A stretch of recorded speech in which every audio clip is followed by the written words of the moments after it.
Hi, this is Marsha. And this is Kelly. We are the 2U's of 2U's Fiber Adventures. Thanks for stopping by. You'll hear about knitting, spinning, dyeing, crocheting, and just about anything else we can think of as a way to play with string. We blog and post show notes at 2usfiberadventures.com. And we invite you to join our 2U's Fiber Adventures group on Ravelry. I'm 100 Projects. And I am Better in Motion. We're both on Instagram and Ravelry, and we look forward to meeting you there. Enjoy the episode.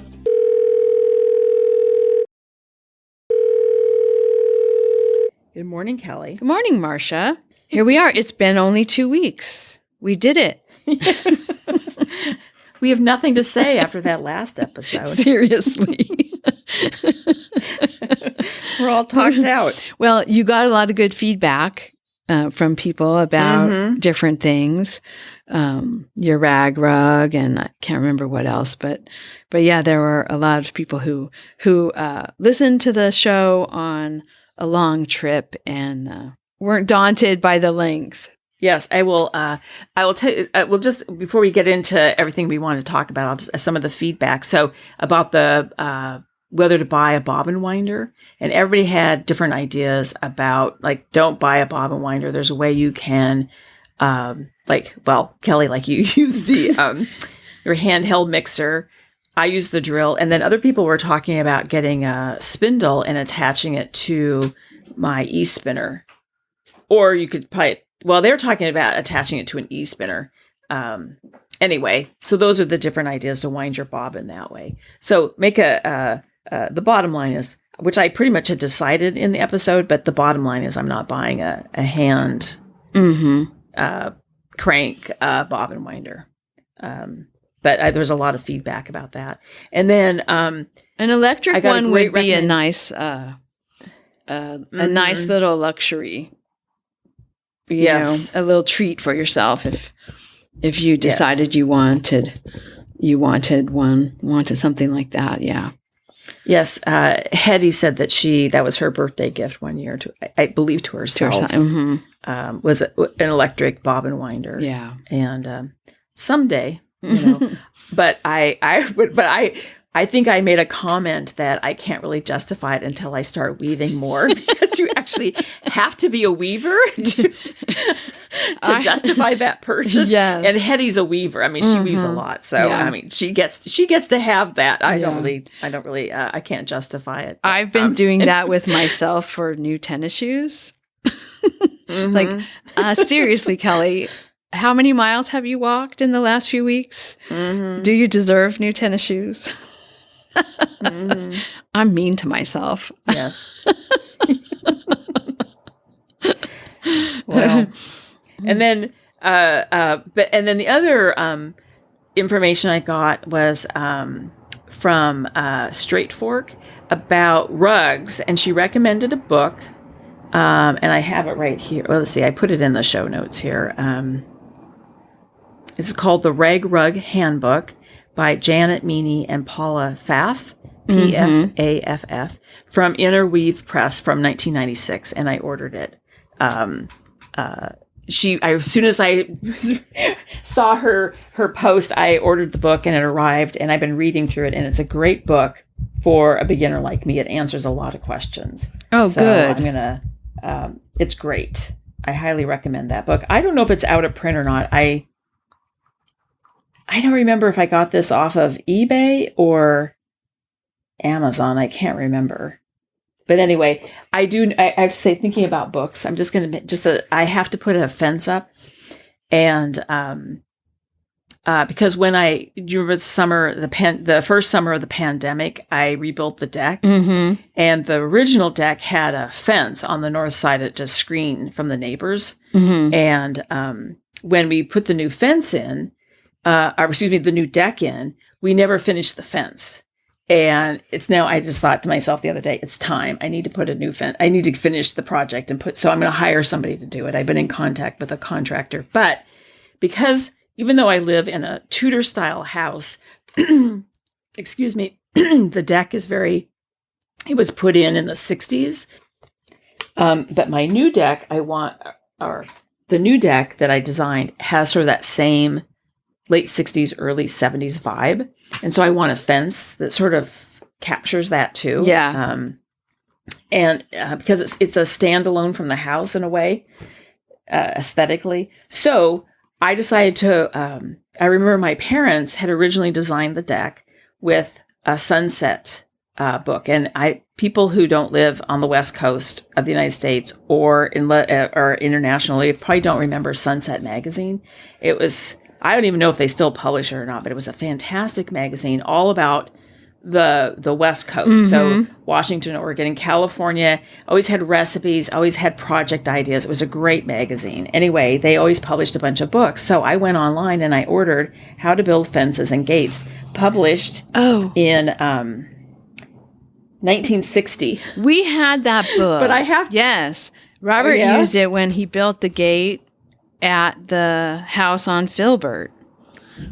The one with the gigantic latch that I hated. But anyway, the over-engineered gate latch. Yeah. But yeah, we had that book. But I just have to... Yeah. Anyway, I think it was first published in 1951. And I have the third printing, 1960. And so I've been looking at it, and there are some really good ideas to sort of have something in keeping with the style of my deck. Yeah. And because it is it's going to be such a prominent feature of the deck. It's not like a fence in the backyard that you don't really see. This is in my backyard, but it's like right on the deck. So I just wanted to get something that's going to be good looking. Anyway, I have to laugh because I paid $17 for this book. The original price, $1.75. And now you can tell, and you have to share this with Robert too. I should actually take a picture of this page and send it to him. So they have, when you open it, on the inside of the front cover is fence materials. What's the cost? And I'm just going to say, for example, it says here, exterior plywood, a 4x8 sheet, 1/4 to 3/4 inch thickness, is 11 cents to 45 cents, depending. And so I looked it up. I thought, I'm curious. So I looked it up, and I think at Home Depot, they're like $25 or $26. Wow. And that's not for a really nice piece. Anyway, just really interesting, the pricing. As we all know, price of things is not the same as it was in 1960. Yes. Oh my gosh, that's funny. But anyway. Yeah. Anyway, but enough of that. We let's get on with our next thing we wanted to talk about. We got an email from Shannon. We love getting email feedback. This is so fun. So anyway, thank you, Shannon, for this. She said she's a knitter and a quilter, and she's part of a quilting group where half of them are in Castro Valley and the other half in California, the Bay Area, and the other half are in Montesano, Washington. And so she says every year we do a quilt camp, and we trade off between California and Washington.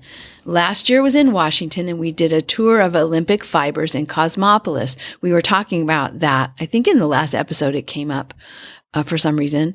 She said the owner was very nice and friendly. I think a couple of people in my group bought some yarn from her as well. We also had a chance to go to Weird Sisters yarn shop while I was in Washington. Washington is beautiful. Thank you for the patience with my long email. I love your podcast. It's my favorite knitting podcast, Shannon. Well, thank you, Shannon. That's so cool to hear. Yeah. Yeah. And that wasn't a long email at all. No. Not compared to us. Oh my God, I know. I had someone tell me that, if I had mentioned just in passing in a meeting that, I'm kind of known for long emails at work. And I try to cut them back and make them shorter. And I had someone tell me, what you might try is submitting your email to ChatGPT or one of the AI engines and asking the AI to shorten your email. And I thought, wait, back up a second. Did a colleague say this to you? Yes. Okay.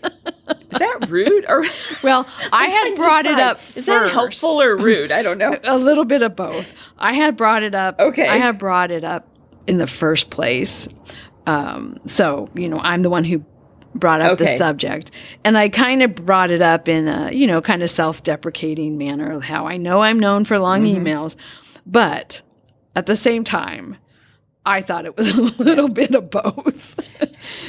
Good idea. Well, thank you for the good idea and in their defense, a little rude. Yes, it was not unsolicited. You did make a comment, right? So correct. That goes on the side of not being rude, but it does seem a little rude. Yeah, the correct response in my mind was, "But Kelly, you give us so much good information. It's worth it to read your email." I didn't get that response. I got some somewhat solicited advice to use AI to be a little more brief. So anyway, but thanks, Shannon. That was great. I'm glad that the shop in Cosmopolis, or the mill in Cosmopolis, is still there. I think we have been talking about that, whether or not she had made a successful go of it.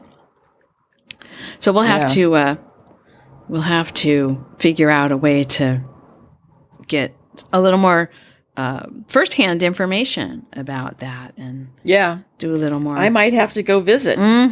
Yeah. So it's about 2 hours from my house. Well, depending on traffic, more or less. Right. A nice little day trip. Day trip. Yeah. A little adventure. So, and then I also wanted to just give a great big thank you to Boston Jen. She has the Downseller Studio podcast, and I'd gotten a little bit behind, and so I was catching up on her podcast, and she has been mentioning the summer spin in every episode, and in one of the episodes recently, I don't know, maybe 3 back or something, that I was listening to, she was so nice. She said such nice things about us. And I just wanted to thank her for that, and to urge everyone who isn't already listening to the Downseller Studio podcast to take a listen. She has pretty informative. She does a lot of crochet in addition to her knitting. And oh my gosh, she has such a big family. She's always knitting gifts for someone in her family, or crocheting gifts for someone in her family. And then she always has a happy note at the end, where she talks about, something great that's happening, and just very upbeat, her podcast. So anyway, give a listen. And she's doing right now a splash pad party, sort of a summer making event, knitting and crocheting event, where you collect points, and certain number of points gives you a certain number of entries for prizes. And it's kind of a complicated game, but I think it's something that a lot of people would find to be really fun. Kind of inspiring you to try some things you haven't tried before, and make a lot during the summer. And then she has a pigskin party that she does during football, where there's lots of knitting time if you watch football. So she has that same kind of little game happening all throughout the football season. So thanks, Boston Jen. Okay, appreciate the shout out from you. Yeah, it's very nice. Yeah.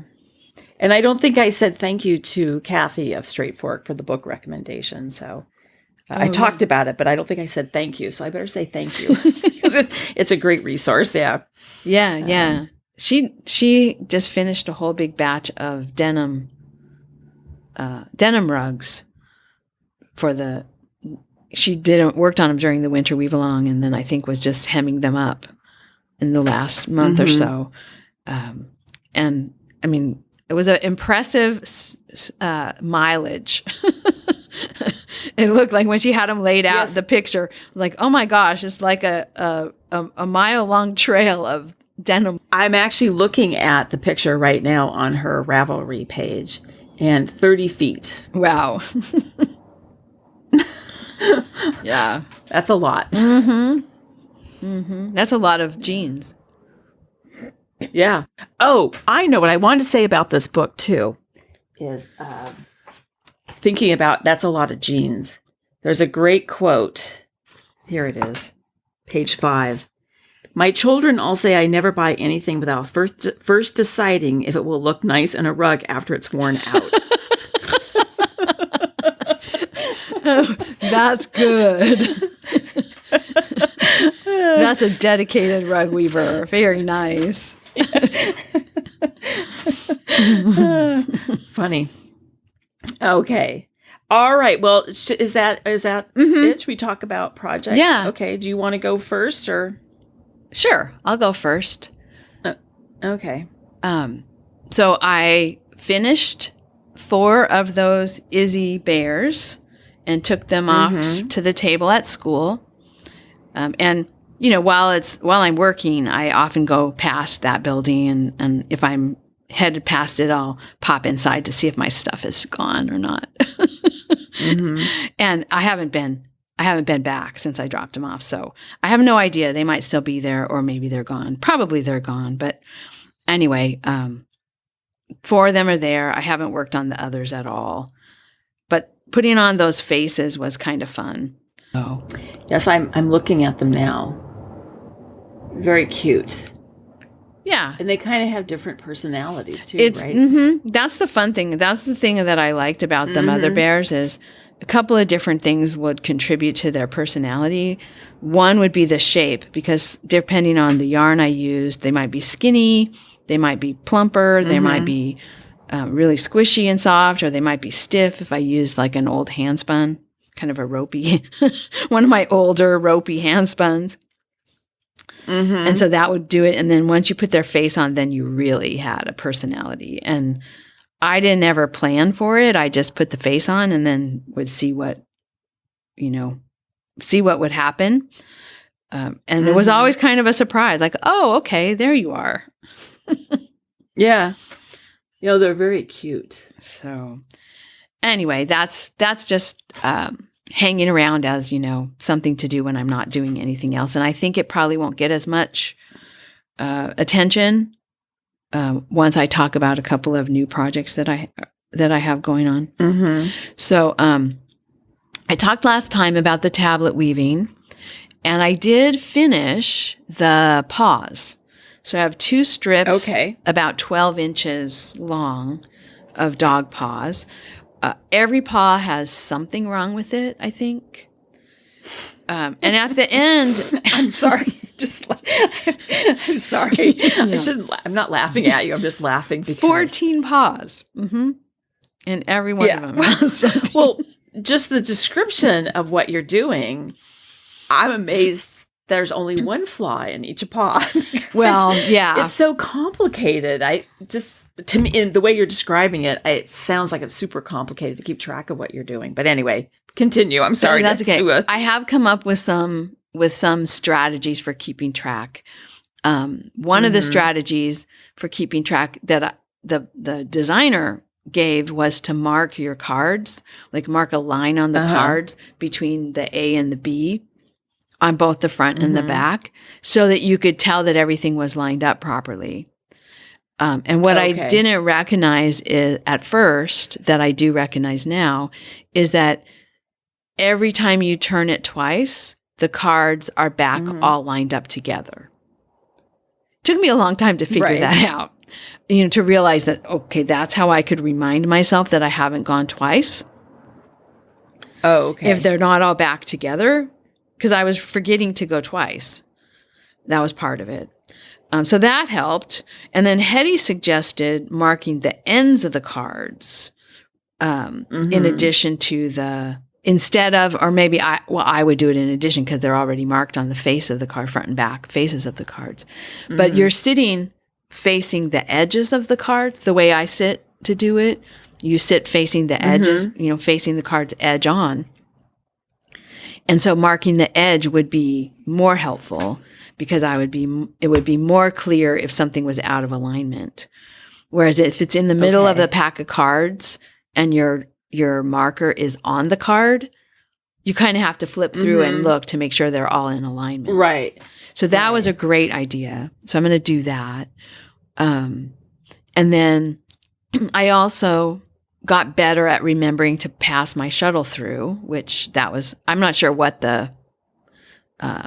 well, I could tell when I didn't do it because I wouldn't have one of those loops, right? You leave a loop when you pass the shuttle through, and then in the next shed, after you've beat in the next shed, you pull that loop through to snug up the edge. And so I would know I hadn't done it. But then if I tried to go backwards, sometimes I had done it. I had just forgotten to leave a loop. And so that was disastrous. I'm still not sure. Besides just really paying attention, I'm still not sure about that one. But anyway, I have some strategies. I have 12-inch long, two 12-inch long strips of the band with paws on them. I made a sample, but I have a dog show. Well, it's a match. It's not an official show. It's a practice show coming up on Sunday. And I'm going to wait to make the armband until I actually have a number that I can use to measure. Because I looked it up on the AKC website, and there isn't a standard like regulation size of the armband with the dog's number on it. But I know they're always the same size.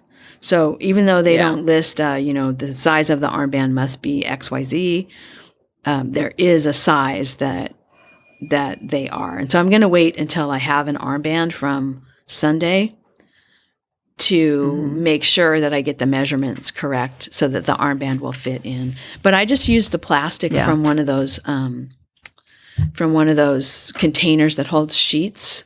That, of course, people save them and they use them to hold yarn and fleece and stuff. And I have lots of them because I save them in case I need them. And so I just took one and I cut it up to use the plastic. And then it's got the two bands. Each one of the bands will go around my arm connected by elastic. I was going to use Velcro. And then I thought, I remember seeing a man with one of those armbands having a difficulty keeping it on his arm. Like it kept slipping down to his elbow while he was showing. And I thought, you put them on normally with a rubber band and it's a little uncomfortable unless you have a good size, thicker rubber band. And there's a reason for that rubber band because it's elastic, right? It holds it on better. Yeah. And so I thought, you know what? I'm going to just use regular elastic. So it's attached by elastic and it will stretch to, slide it up my arm. But it'll stay once it gets up there. That's my plan for it. So I'm ready to do that as soon as I have my sample number so that I can make the plastic part the right size. So that's cool. I didn't put that in the show notes, but I also yesterday wound the warp for the names. And I've been practicing. Okay. I practiced the dog's names on the previous warp. And Robert convinced me that I needed a capital B. I shouldn't just use the lowercase. So I feel, there was an empty grid to fill in, and I felt like I understood how the draft worked well enough to just add the top part of the B. And so I did that, and then I wove it, and then made some adjustments because there were parts of it that didn't work right. Made some adjustments. So I have a B that I liked the look of. It actually, came out looking like a B instead of like a rectangle. So I'm ready, I think, to start the names. And I'm using a little thicker yarn. I'm using 3-2 pearl cotton for the names, where I used a fairly thin pearl cotton for the paws. And so I haven't set up the loom yet on the table. I just have the warp chain, and all the cards are in the are threaded on to the warp. So it's ready to start those. So that'll be fun.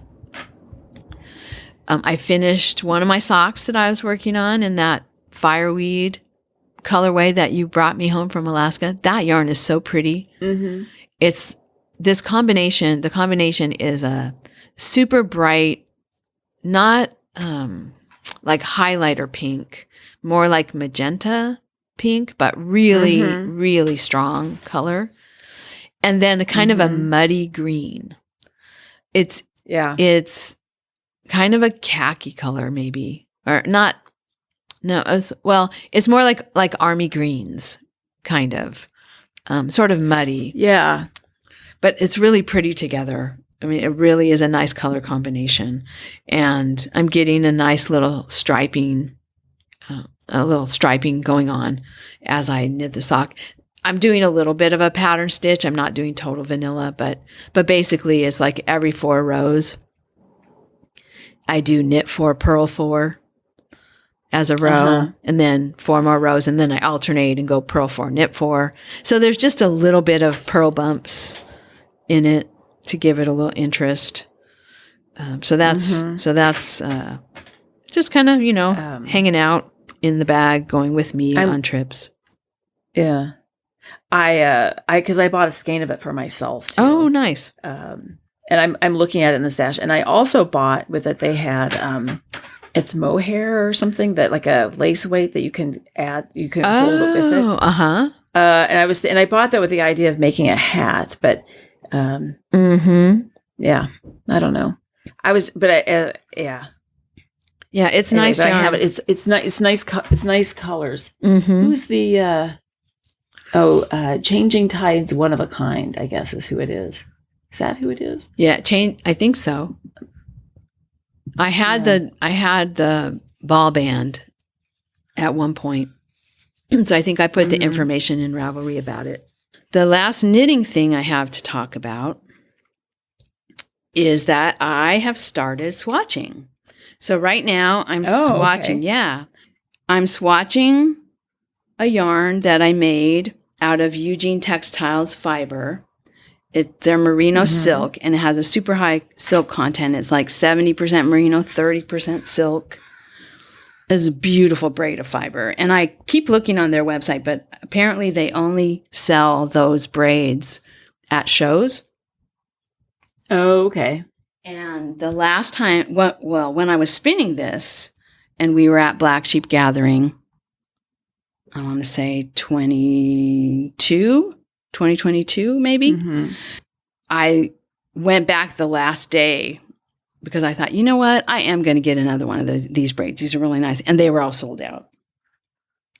And I think they're big braids too. I can't remember now. 6 ounces, more than 4, I think.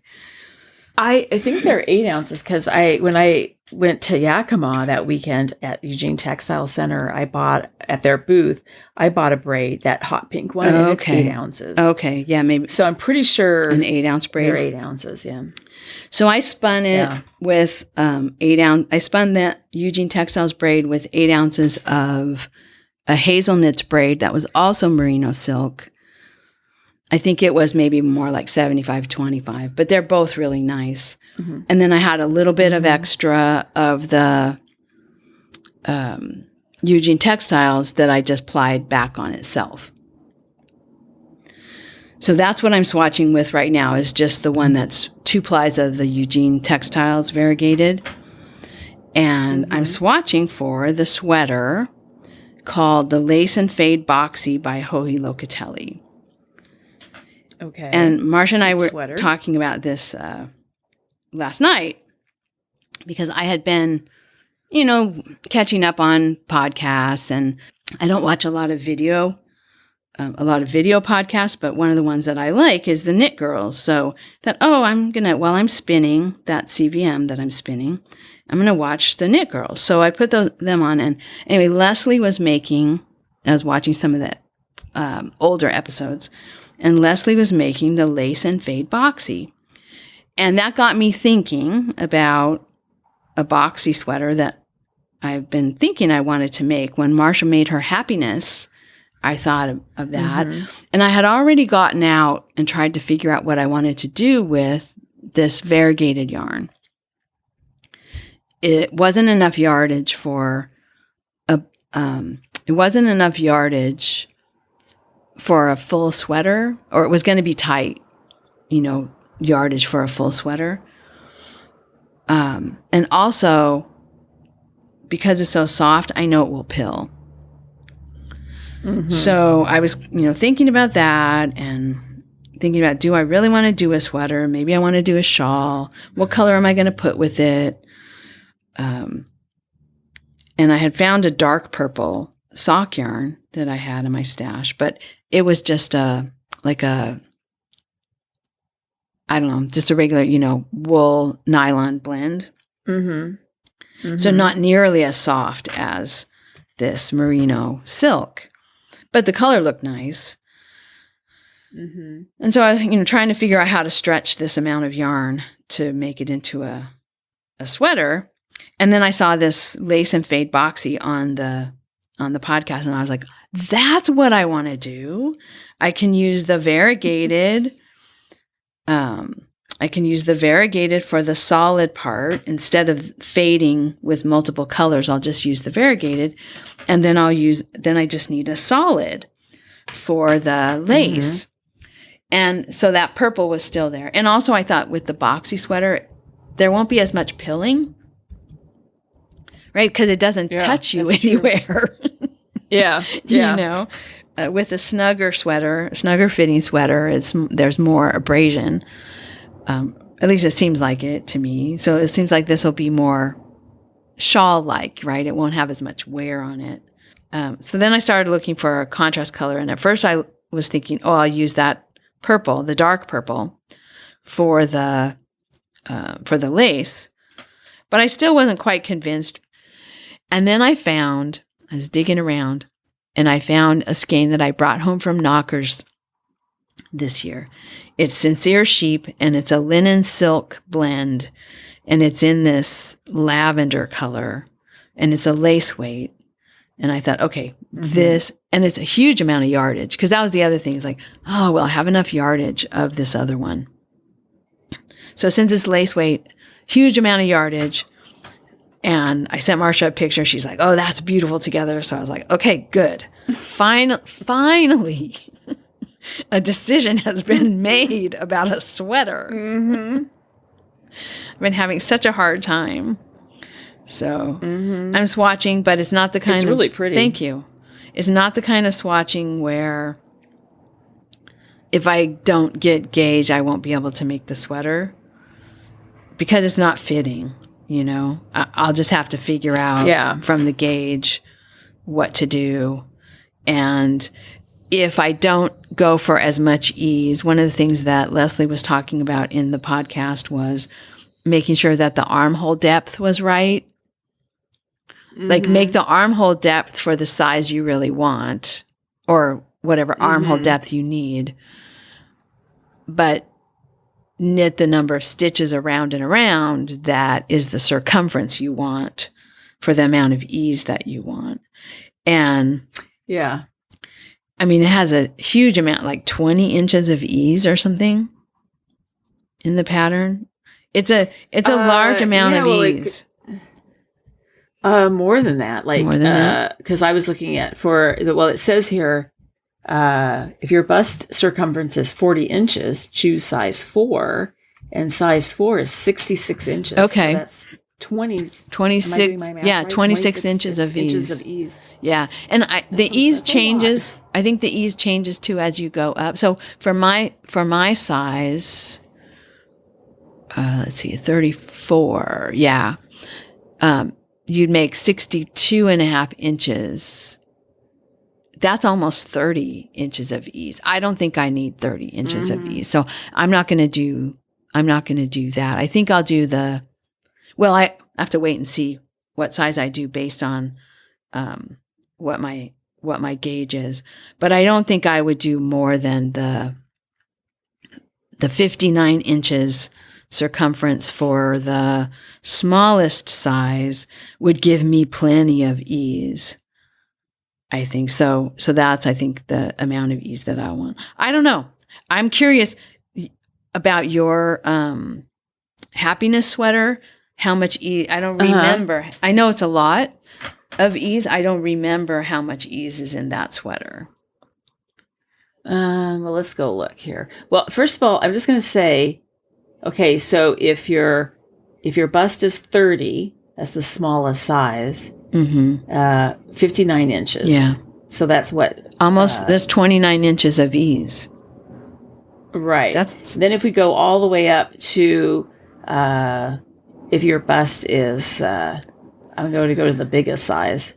If your bust is 66 inches, that's the largest size, you would make one that is 76 inches.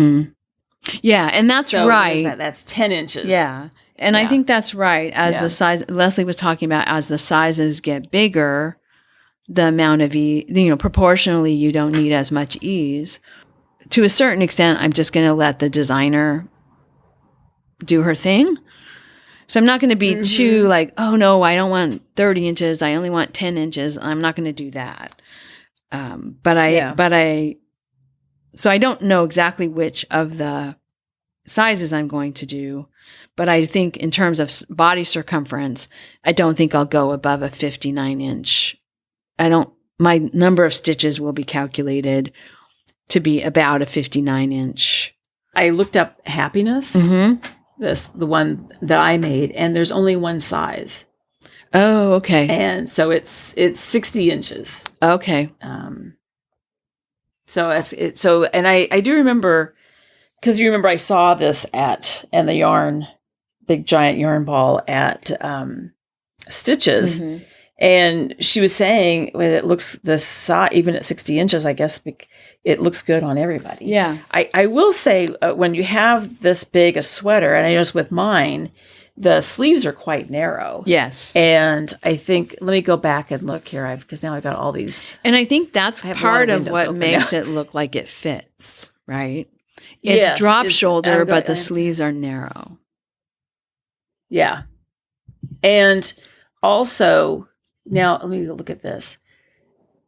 Now it looks like these sleeves are stockinette, right?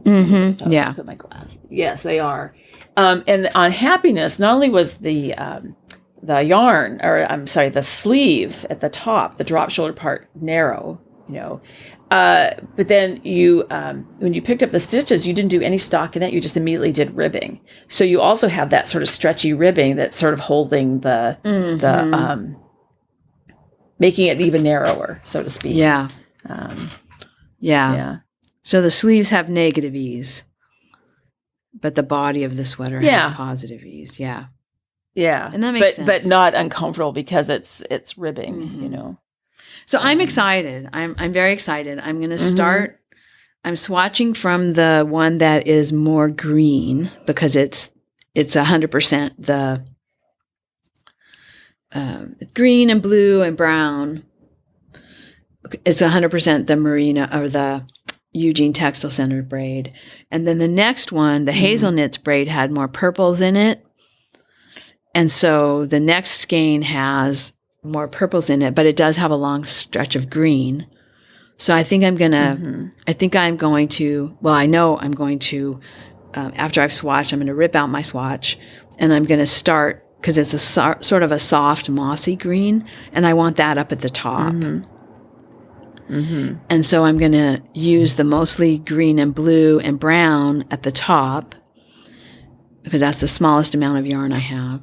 And then the next stripe, I'm going to fade in the one that has more purple in it, because it's the blend of the hazelnuts and the Eugene Textiles. So it's got more purples and pinks in amongst the green and brown and blue. So I'll fade that in, and then by the time I get to the bottom, it will just be the blend, the 2-ply with the 1-ply of the Eugene Textiles colorway and the other ply of the of the hazelnuts. So, but I'm excited about it. I'm excited about how the colors are going to blend together. I'm excited about how the sweater's going to look and feel. And I'm swatching. It calls for size 4s. And I started swatching with size 5 because I knit tight. And I think that's going to work in terms of the the fabric. But yeah, I'm moving. Forward progress is happening on a handspun sweater. And this will be the first sweater that I've made using handspun from commercial top. All of my other sweaters have been yarn that I processed. So, the handspun yarn from fleece that I processed. So this is fun. I'm enjoying watching the colors come out of the skein, and it will be I think it will be very motivating because I'll want to get to the next stripe and see what's going to happen.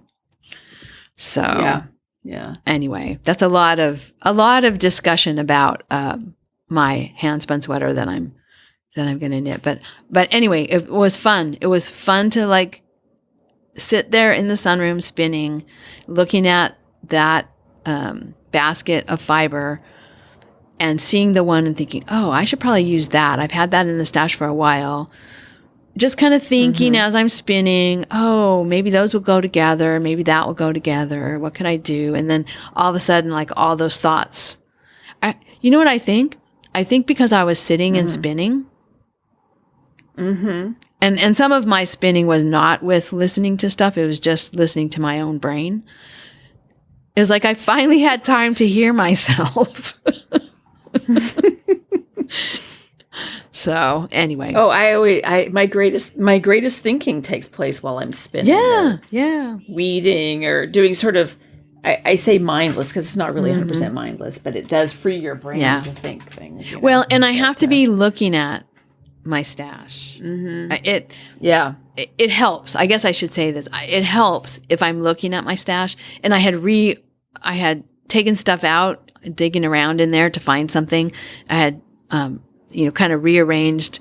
I got rid of some stuff, not yarn, but I got rid of some stuff that was in the sunroom, a little stand with 3 drawers, and moved some furniture around. And in doing so, had to rearrange yarn. And of course, that too is like something else came to the top of the basket and caught my eye and made me think. So, so anyway, that's my last knitting. And then I'm still spinning on the CVM. And I took the rest of that fleece and put it in a bucket of cold water yesterday, and it's still just sitting out there. I haven't done anything with it. I rinsed it a couple of times and then put it back in fresh cold water. I'm thinking I'm going to comb it because the locks are really long. It has some tender tips that are making little neps and some second cuts, but I think mostly it's from broken sun bleached tips on this fleece. Yeah. It's a great fleece. I paid $8.50 a pound for it. Whenever I get a fleece, I know there's going to be some work. And I think I also didn't skirt it as well as I probably should have. But anyway, I'm washing the rest of it. I'm going to see what combing does. Just because I haven't used my combs in a really long time. And I thought that would be kind of fun to do. So that, and then that whole fleece will be out of my stash, maybe by the end of summer. Well, no, it won't be out of my stash by the end of summer, but at least it will all be washed and in progress by the end of summer. So, yeah. So that's it. 'Cause that's the biggest, the biggest part that's more, the washing. Because you need space and heat. It's nice to have a nice day, everything. So if you get that done during the summer, then you can work on this, past the summer spin in. Yeah. So, and I've pretty much exhausted my boxes of washed fleece. Boxes or bags of washed fleece. I'm picking a California red. That part of it is washed. But that I think that's the last batch of partially washed fleece that I have available to me right now is that California red. So it'd be nice to have this whole fleece washed and ready to do something with. So yeah. Anyway, so one last project, not spinning or knitting. I just wanted to let people know that the group Margaret P. Davison in Color in Ravelry, I had posted, a couple months ago. I followed the group, but it's been really, really quiet for months. And before that, it was, like ones and twos of people posting for a couple of years. Like the real activity in this group was maybe 4 years ago. And so I posted thinking, oh, maybe the discussion can get going again if I'll post something and see what happens. And another woman had been trying to get access to the group to revive it, trying to get in touch with the original admin of the group. I didn't know about that, but anyway, she was trying to get a hold of the original admin. She did, and her name is Joanne. And then she messaged me since I had expressed the same kind of interest. And so she messaged me to see if I wanted to do it with her. So she and I are now admins of the Margaret P. Davison in Color weaving group, where, people weave the drafts from that Marguerite Porter Davison green book, the orange book, and then post about it so people can kind of see what those weavings look like in a color photo, and talk about the different drafts and stuff. So if anybody who's interested in weaving and likes doing the social stuff on Ravelry and the discussion boards, come over and check it out. I'll put a link in the show notes. There's also a link. I put a link in our group too, but I'll put a link in the show notes for that. Or you can just, search for it and come over and join the conversation. So I think it'll still be a small group. It won't be a really super active group just because it's pretty niche, but anyway, it should be fun. Yeah. I joined, Kelly. Oh, yay. Good. Thank you, Marsha. We talked about it last week? I can't remember when we talked about it. So I went in and I joined. All right. And there's activity. People are introducing themselves. I'm looking at it. Yeah. So we're starting to revive the interest in this group. So, all right. I think that's it for me. Oh my gosh. Okay. It's going to be another long one, Marsha. Sorry. I'm very wordy today. That's okay. I need to use AI to be more brief. Maybe we can run this whole thing through AI. That's funny. Okay. Okay, so I'm going to do out of order. Usually I talk about what I finished. I'm going to save that for last. So I'm sitting here knitting on my socks right now, the Patons Kroy sock in the colorway Blue Striped Ragg. I finished the first sock and I cast on and I've knit. I am knitting, I'd say 3 inches, 3 to 3 inches of the second sock. Oh, nice. I continue to spin the combo spin that I've been working on that I got from Pat in the destash room. I mentioned this before, but I've spun 2 skeins of worsted weight yarn. So I have about 660 yards. And but now I have to refill the bobbins. So I've weighed out the fiber because you know how there's still a little bit of singles on each bobbin. So now I just put them in a bowl and weighed them and added fiber. So hopefully it's all pretty even. We'll see. Anyway, so I'm doing that. So the big thing, drum roll, please. Oh, I made myself last night sit down and finish the Weekender. I finished the sewn bind off on the back of the neck. And Kelly, you got a call from me last night. Yes, that's why I'm not cheering. Otherwise, I would be cheering that Marsha finished her sweater. Well, okay, so let me just say, so I tried it on. I had washed and blocked the body before I did the sleeves. And so, but I finished, so anyway, I washed and blocked it last night, but you got a call from me last night that I said to you, I hate this, or I texted you first, I said, I hate this sweater. I still kind of hate it, I have to tell you, but I did wash and block it last night, and it's warm enough here that it's dried. It's enough that it's, you know how when it's like it's dry to the touch, but you can feel it's just a little slightly damp, kind of, you know. I tried it on this morning. And I thought, okay, maybe I'm not going to hate it quite as much. I still kind of hate the sweater though, but I'm still with. I'm still withholding judgment, okay? Yes. I just have to wait for it to dry and really think about it. Well, and maybe you need to wait for your emotions to kind of dissipate a little bit too. Your original emotion of I hate this sweater. Mm-hmm. Yeah.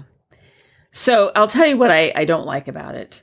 The front collar, and I mean, the thing is, I did know this, but I didn't really fully know it. So the sweater is basically just 2 squares for the front and the back, and then 2 rectangles that stick off the side. So the way it's constructed, like I thought it was really interesting. I've never made a sweater that does not have extra stitches on the bottom side of the armhole. Yeah. Mm-hmm. And this doesn't. You just divide for the sleeves and then go back and pick up. You don't add any. So that's kind of weird. And I think that affects the fit. There's a few short rows, I believe, on the back, but that collar, because it's basically just 2 it's like a slit. Squares stuck together at the top. Yeah, it's like a slit. So the front collar hits your my neck, like your Adam's apple kind of, it hits that, and I don't love that. The shoulders fit really weird on my shoulders, and and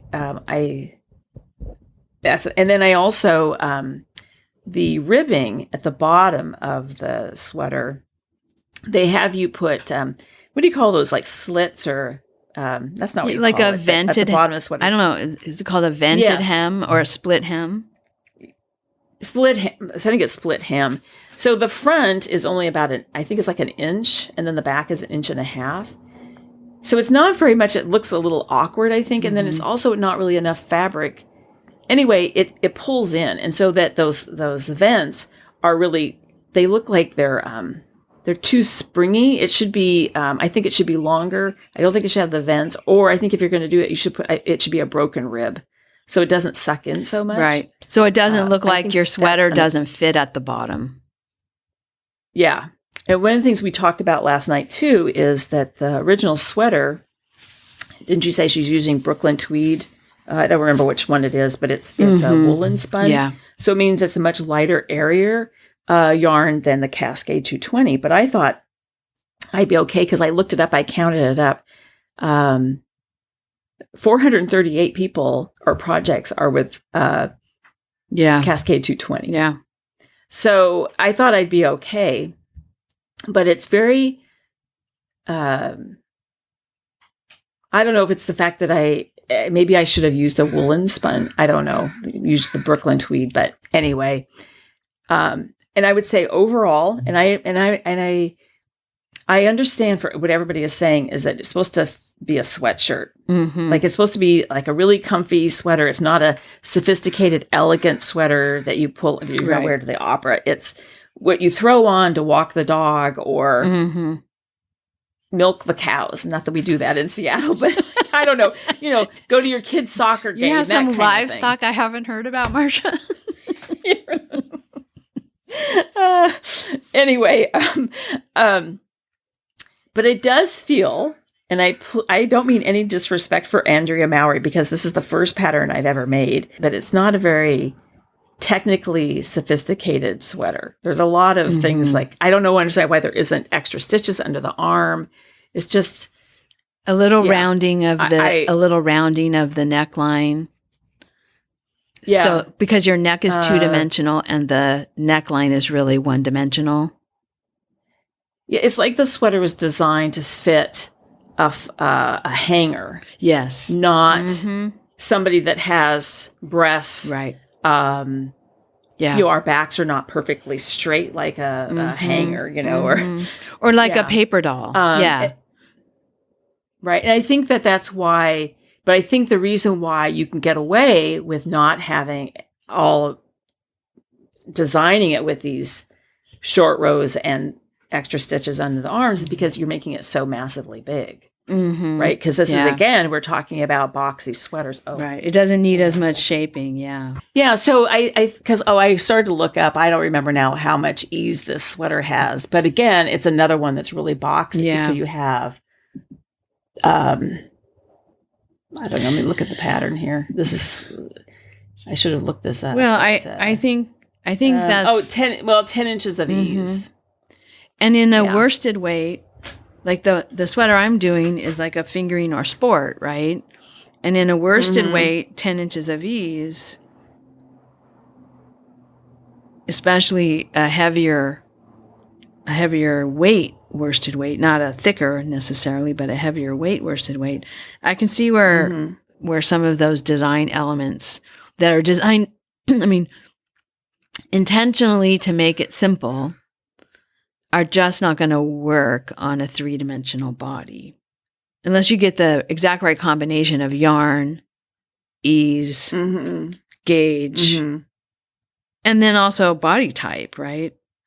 I mean, I haven't made it, and I don't have one. I have never even tried one on, but I suspect, like, I have a friend, Lisa, who is, I always say she's smaller than me, and people are like, Lisa's not smaller than you, but she is.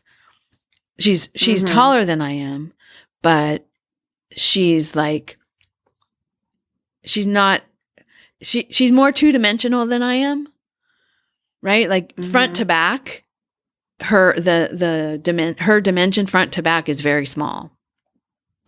Yeah. Where people think of me as being small, but my dimension front to back, like my rib cage, my shoulders. Yes, I'm laughing because we had a whole discussion last night. We were on the phone an hour last night because a lot of stuff was going on yesterday with me. But anyway, we were laughing about, your thick shoulders. Yes. And so because it's true, you're small, but you're not really physically petite, right? I mean, you have broad shoulders. Yes. And I kind of think this doesn't look. And as Robert says, well-sprung ribs. That's a thing in dogs. Well-sprung ribs. I have well-sprung ribs. Like I'm round around my ribs, where some people are like flat, right? Yeah. I mean, anyway, you get the idea. I just think a 3-dimensional person, I think your assessment is good. It fits well on a hanger. And some people, I mean, I saw some of them that look really good, and the thing is, the reason why I am making it is that everybody raves about the sweater. And almost 15,000 people have made it. Yeah. Yes, it looks great on everybody, and everybody that I've talked to loves the sweater, and all the comments love the sweater. And I'm going to go say something. There's only one person who said anything to me about the sweater, that how it's not really made the right way. And she spoke the truth. She said it has problems. And I listened to her, and I'm like, and now that I've made it, Pat, if you're listening, you're absolutely right. And you're the only person who actually could speak the truth. Yeah. That being said, I don't know. As I say, I put it on briefly this morning, but you have to understand I wasn't completely dressed. I had no undergarments on. It's like maybe when I get fully dressed and I try it on and it's fully dry, maybe I'll love it. I don't know. Or you'll like it enough. Right? I'll like it enough, yeah. Yeah. Or, as you said, it's Cascade 220 is not that rare a yarn. It's not something you've brought home from a trip, or it's really rare and unusual. It's everywhere. Just put it in the destash room and be done. Don't worry about trying to save it or anything. Yeah. But you have enough yarn that's much enough nicer. Of that. Yeah. Yeah. But anyway, that's done. And so what I was planning on doing is casting on with my handspun, that pink and green that I had made that we talked about in the last episode. And I bought the pattern for Spacetime 18 by Heidi Kirrmaier. But now I'm very, like what we talked about last night is I sort of paralyzed a little bit about casting on a sweater because, I think I said to you, I think the last three, I've had 3 sweaters that were disasters, right? So there's this one, I made a cardigan, which I finished it and I hate it. It's terrible. And it's in a bag. I have to figure out what to do with that. And then I felted my hand spun sweater. Yeah. But I was looking back, Kelly, and I actually, do you remember, to get back on track with knitting, I did the poppy tee, and that was successful. Mm-hmm. And then I did the graffito, and that was successful. Yeah. I think so you're I'm having focusing a little bit on your lack of success. And the one lack of success wasn't a problem with the pattern or your knitting. It was just a horrible fluke. Yeah. That it felt like a little, it was just, but, and what you had said to me too last night is if I do something with my hand spun, I should pick a designer that I've been really successful with. Mm-hmm. And Heidi Kirrmaier, I've been pretty successful with all of her patterns. And it was a Heidi Kirrmaier pattern that I knit my hand spun that I felted out of that. It was one of her patterns. So I should probably, and I'm thinking, so this might be a good one. Yeah. If I have to wait a little bit before I start it, but this might be a good one to do because her patterns have been successful. I think they're really well designed patterns, and they fit you. So like I have sweaters. Yeah. I have sweaters, a lot of cardigans that I've made that they fall off my shoulders. They're kind of hard to wear. I need a closure. All those things. Yeah. I still like them. Yeah. I still wear them, but really there's things wrong, right, with the fit. Yeah. If I'm being really honest, the one cardigan that I have, I can't remember the designer's name. That sweater that I made fits great. And I think if I'm making another cardigan, I think one of the things I'm going to do is take a look at her patterns and see if I can get another one of her designs that I like and knit that, because my other cardigans, even though I like them, haven't been a great fit. Like Dark and Stormy is not a fabulous fit because of the raglan, the way the raglan is made, and the what's the other one that I made? I do like the Falling Water, the cashmere one that I made. And then the other one that I really like, but there's something also wrong with it, is the orange one. I wear it all the time. The orange one? It's rust colored. I made it with CVM. I can't remember the name of that pattern either. Is that the dark green forest? Yes. The dark green forest. Okay. I love that, and I wear it all the time. And it looked like it was going to be big enough to like close, and and I knew it was an open front, and that was what I was kind of doing on purpose.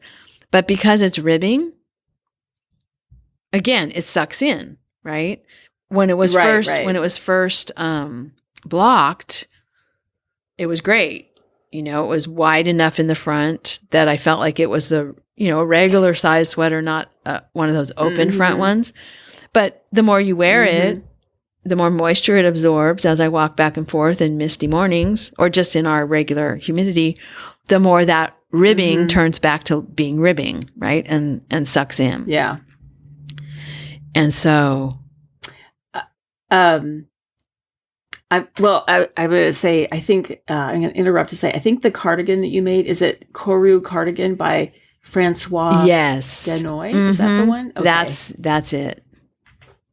Yeah. And so her patterns, Francois Denoy, I think I would look at her patterns for my next cardigan. I think I will look at her patterns because that's the one that fits the best. It's, it's not a winter sweater. I made it in the dance rustic silk. But it's, it's a nice fitting sweater, and her other patterns would probably fit me similarly.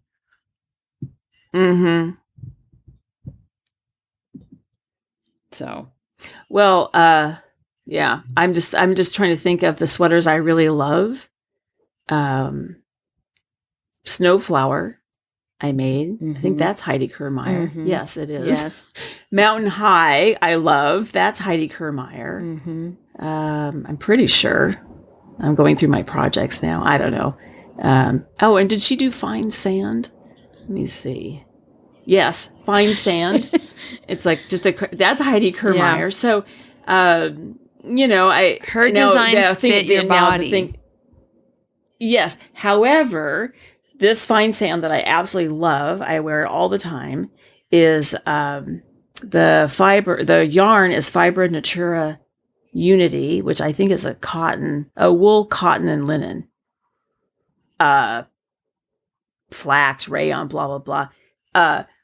Where I love that sweater so much, I decided to make it out of wool, and I hate it. Yeah. So it's too springy. Mm-hmm. I use the wrong yarn, so it's not the pattern at all. So that's a good point. I guess as we've been doing this long enough, Kelly, we're learning what works and what doesn't work for us. Well, and I think, you want to try new designers. Yeah. Right? I mean, that's always the thing you want to this is interesting.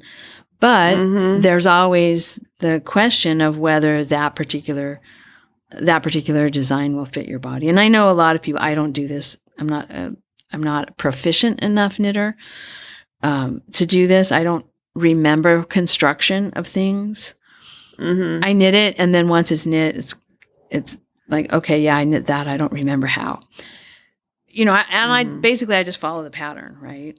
I mean, I understand what the pattern is doing, but I don't remember, this sweater fits me because of this interesting detail in the construction. And so I'm going to go back to that sweater, and I'm going to use that detail for the top part of the sweater. And then I'm going to use the other pattern for the bottom. I don't do that.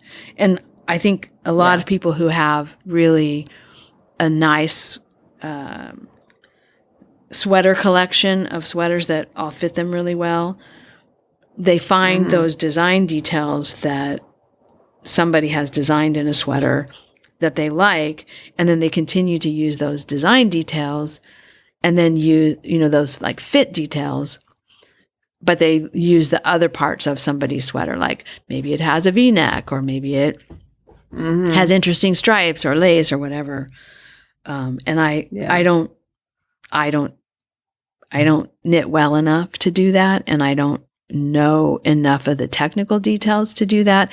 And honestly, I don't hold enough stuff in my brain to do that. Once it's knit, I've totally forgotten what the technique, what the technique or construction was. Yeah. So, but because I am a little nervous, one of the things we talked about last night is that maybe I should just take a break from sweaters for a minute and still knit with my hand spun and just knit a shawl where I don't have to worry about fit. So we talked about, anyway, the one I was thinking of is just a free pattern by Jane Hunter called Simple Shawl. And it's just a garter stitch shawl that gets larger you start in the back, and it gets larger as you do your increases. And then it has some eyelet stuff at the bottom and a picot bind off. But I thought I would use the spin that I just finished, the Into the Whirled. That was the gray and cream and orange. I was thinking I might use that. That's the one that you and Boston Jen both did the same combination of plies, two different colorways plied together. Yeah. And so I was planning, she made a hat, which when I was spinning it, I thought I'm just going to make a hat too. But it's more fingering weights. So I was thinking maybe I'll just, and I don't know, I have 500 yards. Yeah, you have more than a hat's worth.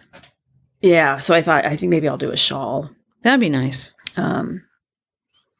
Yeah. A palette cleanser. Yes. Yes. Anyway, but there's not much else really to just discuss in terms of projects. I am going to do a rug next though for the weaving. And I'm just learning. I've been reading the book, so I've been really learning a lot about the ends per inch to use and what cotton to use for the warp and how to prepare the fabric for weaving, and so I'll report on that. But we'll see. It seems like it should be pretty quick to warp the loom. Yeah. Because there's not that many ends per inch to warp it. And then it's just straight, what do you call that? Straight draw, plain weave, whatever. So it'd be pretty simple to, so we'll see. If it's a really super hot day, I'll be down there in the basement doing that. Yeah. Or if it's pouring down rain, I can do it. But no, that'll be anyway. Good. Yeah, and it'll weave fast. I mean, it'll warp fast and it'll weave fast. Once you get all the and then I was strips prepared. Reading in the book about preparing the strips, and I was surprised they say to wear a mask because of all the fiber that comes off of it. That was sort of surprising to me. But I thought, what I could do is just set it up outside and just prepare the strips outside. You have to cut them and then you have to sew them together. Oh, actually, there's a bunch of different techniques, but I won't go into all that. But my point is I could just bring the sewing machine outside and sew on the deck and then, cut all those strips outside. Well, I'm excited. Anyway. I'm excited to see what you end up doing. And I have my own version of that I'm going to do with all these chenille strips. It's not rag, but it's the same concept, right? And I was thinking I would use the refurbished loom to do those, but I may be ready to start weaving those rugs before that loom is ready to go, because of that brace that needs to be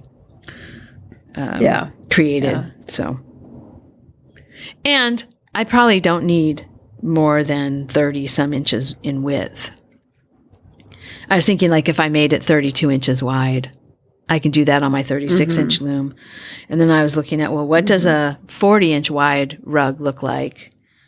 And that's a little big. I mean, especially if I'm going to actually end up using them as crate mats. 40 inches is a little bigger than I need. So I don't know. That's in my future too, Marsha. Yes, so, rugs. Okay. Well, I knit quite a bit because this is such a long episode. I know, we're going long again. I probably did 1.5 inches on this sock. So what did I say? It was 3 inches, and I probably have good over 4 inches now. Well, so. I've got about a 2-inch swatch, and I literally cast it on as we started talking. So yeah, very good. Okay. Well, there's only one last thing to talk about. I have had a request to talk about chickens and bees, but we'll do that on the next episode. But I wanted to mention the details about the Monterey County Fair Wool Show have come out, and they are hard to find on the website. I will link on I'll link something in our group and on the show notes, and then here's the information. I got it in an email. And if you want more information, you can always get in touch with me and I can send you the whole email. Okay. But it's the fleece judging is going to be happening on Saturday, August 9th. Starts at 9 a.m. at the fairgrounds. It's going to be in person at the fairgrounds in the wool room. But it's also, the fleece judging is also on Zoom. There isn't a link right now. I'm supposed to get one in an email. So message me, and if you can't go in person and you want to watch the fleece judging, message me and I'll send you the Zoom link. They've done that ever since the pandemic. I haven't ever gone on Zoom, but they started doing that in the pandemic, and I guess it's really popular. The judge is Sheila January. She has judged before, but I don't remember who she is. And then normally they have the handspun and handcrafted judging the next day. So that would be Sunday, same place in the wool room at the fairgrounds. So yeah. And I don't remember which gate it is that you go in if you're going to the fleece judging, but there'll be an open gate. You just go around the fairgrounds till you find the gate that's open. The gate that's open should be near the parking, so that shouldn't be a problem. There should be plenty of parking for the fleece judging. And then the wool auction is on Labor Day, Monday, September 1st. And just in time to stock up after a long summer spin-in where you've used up all your all your fleece. And so it's going to be this year, it's going to be at the community stage rather than the livestock pole barn. So the email said enter at gate 3 for that.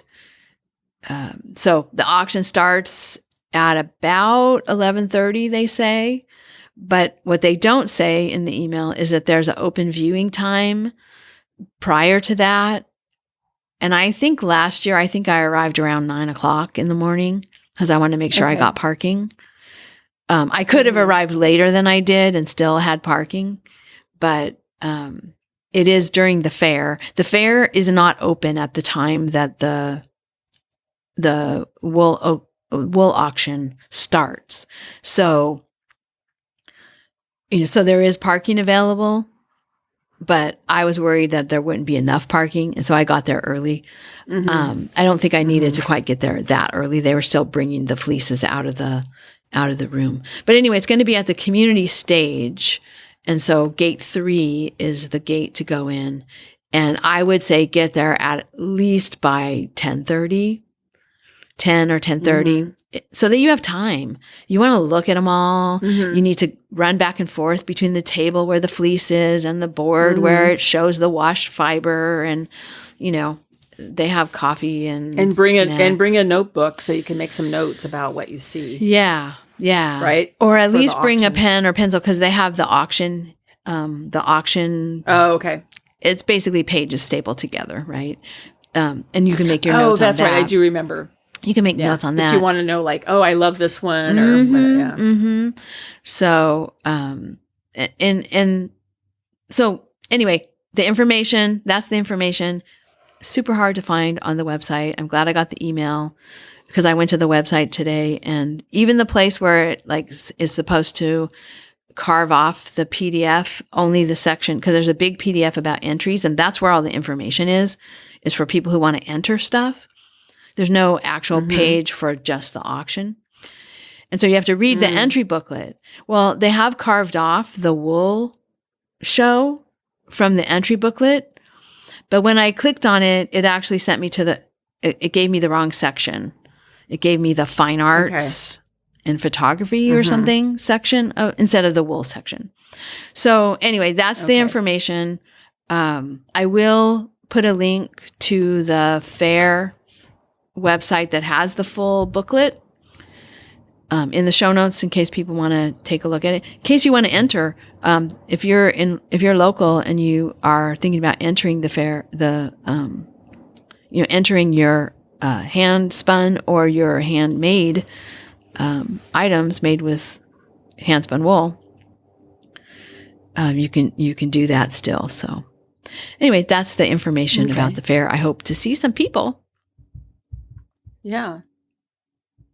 I think it'll be fun. Yeah. I remember I only went 1 year, I think. Yeah. And I thought it was super fun. Yeah. And the year you went, it was right outside of the wool room.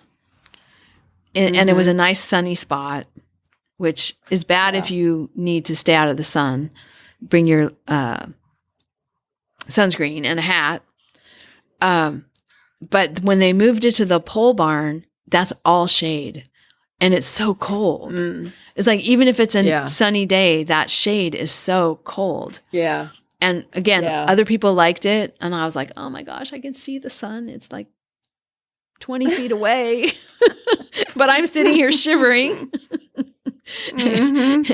So the community stage has some trees around it. So you can probably find shade.